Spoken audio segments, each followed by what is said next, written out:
following closely on our lesson with calculus and instantaneous velocity and functions and that sort of thing.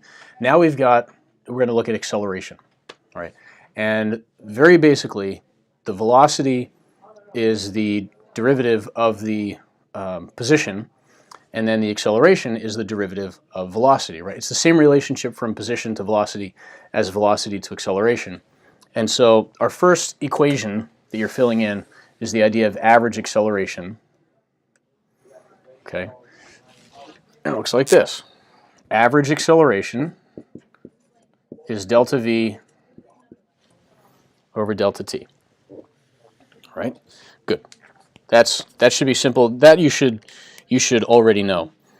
The idea, though, with delta v and delta t, average acceleration is the first derivative of velocity, right? So that's what we're filling in. Instantaneous acceleration is the rate of change, time rate of change of velocity. Instantaneous acceleration is the first derivative of velocity with respect to time, and it's what we call the second derivative of displacement with respect to time. So it looks like this. The acceleration is dv dt, right? And what is v, though? V is dx dt. So we're taking the derivative of this derivative. If I'm given a position function, then I can find the acceleration function. Another way of writing this is d squared x over dt squared. And again, this is an introduction to the notation. There are other notations that you'll see in calculus and that we'll use in here, but for now, this is it. So the second derivative, all that means is that you're taking the derivative of something, and then you're taking the derivative again, right, with respect to time. Some generalities. The order of v of t is always 1 less than the order of x of t. So if x of t is, t to the 4th power, then v is going to be t to the 3rd power, right? And then the order of a of t is always 1 less than that of v of t, right? So if v of t is t to the 3rd power, then a, as a function of time, is going to be t squared. So you can predict if the acceleration is constant if the order of x of t is 1, 2, 2, 1, or 0. Right? In other words, the coefficient of the t squared term. Right. Okay, so let's get into some examples so you can see what we're dealing with here. This is where the rubber meets the road when we work through the examples. All right, so we're given this function, x of t is 2/3 t cubed minus 3t squared minus 8t plus 1. So we're going to try to find these things without a calculator. We'll do the best we can. So part A, what is the general expression for v of t? This should look familiar, by the way, from the other lessons. This is going to be 2t squared minus 6t minus 8. A of t, then, is going to be, this will be 4t minus 6. And that's it. Notice, by the way, the acceleration is changing. Now we're dealing with a situation where we have a changing acceleration, right? And then x of t, this is t to the 3rd, right? This is order to the 3rd. V of t, order squared. And a of t is a linear idea here. Okay, so then c is the particle moving with constant acceleration. The answer is no. Right? So like we said, this is not a constant acceleration. This is a changing acceleration. In other words, when you look at the graph of this, right, 4t minus 6, the value of the acceleration is not constant. So then part D, we want to know when do the velocity and acceleration of the particle have the same sign. All right, so to do this, we're gonna graph this. So the acceleration, or the velocity versus time graph. All right. If I want to find when the velocity, I set this equal to 0. If I set it equal to 0, I get -1 and 4. That's from before, right? So it looks like this, and it makes a 0 here at 3/2. The acceleration versus time graph looks like this: 2, 2, 4, 6. So this is 6. Sorry, this is 4. 2. So this is 1 and 2. So if I set this equal to 0, right, then I'm going to get, this is at 0. You know, or I can also just look at the slope. It would be, slope is 4, so it goes up 4. So this is me reaching 0 at 3/2. Right, a lot of ways to look at this. Notice, by the way, this point is where the acceleration is 0. Right, the low point, right, the minimum, is where the slope is 0, so that's where it reaches 0. So where do they have the same sign? Well, from 0, time. So when the time is greater than 0 but less than 3/2, they have the same sign, right? They're both negative. But then this goes positive, and this is still negative. And then also when t is greater than 4, they both have the same signs. Right. So that's example 1.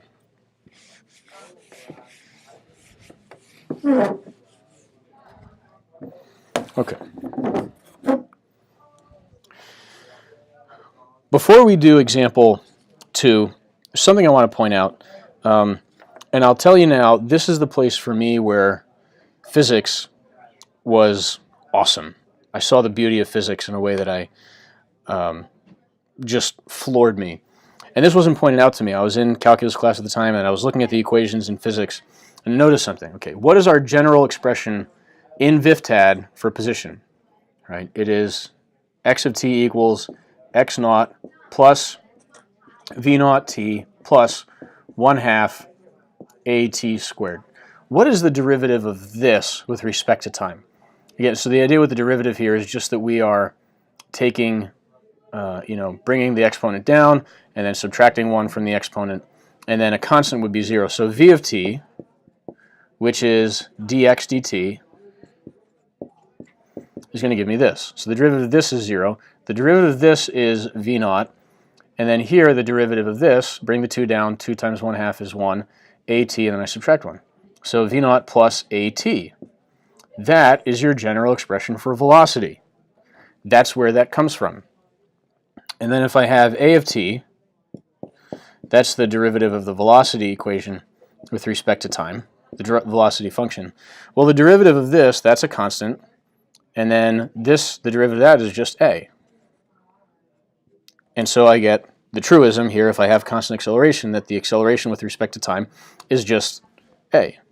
All right? And so we get these equations all coming out of this one. This is all the same equation, just taking the derivative of it, and I get the other general kinematics equations. Mind-blowing. Awesome stuff. Okay, so here's an example. Now we've got 9.8 and all that kind of thing. So imagine we've got some function y of t, y, that's like vertical, right? Equals negative 4.9 t squared. It looks like half of g, right? 1/2 g t squared. So, right, that's the hint. We're talking about something here that's in free fall. Plus 8t. That would be the v naught. So we're talking about something having an initial velocity of 8. And then plus 30.625 meters. Right? This whole thing is in meters. And so what is this? That would be our initial position. So it's starting at a height of 30.625, has an initial velocity of positive 8, and it has an acceleration of negative 9.8 meters per second squared. We can get all of that from this when we know what the equation is about. Okay, so find the general expression for v of t. So v of t is negative 9.8 t plus 8. And then the general expression for a of t, like we just looked at, would just be negative 9.8.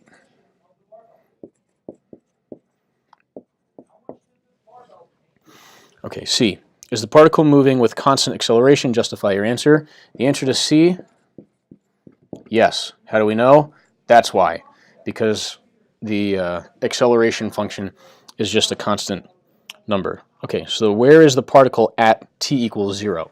Well, we plug 0 in for this. We plug 0 in for t, that goes away, that goes away. It's at 30.625 meters. So it's starting at a certain height, right? Let's draw the graph of this just so we can see. Here's the position graph. it's starting off here at 30.625 meters, and it's given an initial upward velocity. All right, so it's going to look like this. See, here's y and t.